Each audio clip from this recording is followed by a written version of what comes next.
আজকে বানাবো ইলিশ মাছের মালাইকারি, আর সেটা বানাবো ছোট ইলিশ মাছ দিয়ে।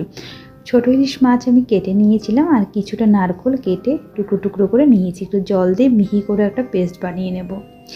এরপরে এই পেস্টটা একটা গরম জলের মধ্যে কিছুক্ষণ ভিজিয়ে রেখে দেবো, যাতে ভালো দুধটা কিন্তু নারকেলের দুধটা খুব সুন্দর আসে।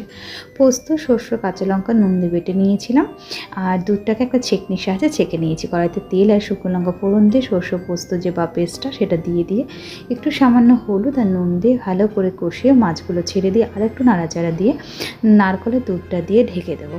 2-3 মিনিট পর ঢাকনা খুলে কাঁচা সর্ষের তেল দিয়ে আবার ঢাকনা দিয়ে ঢেকে 5 মিনিট পর ঢাকনা খুলে রেডি হয়ে যাবে আমার এই ইলিশ মাছের মালাইকারি।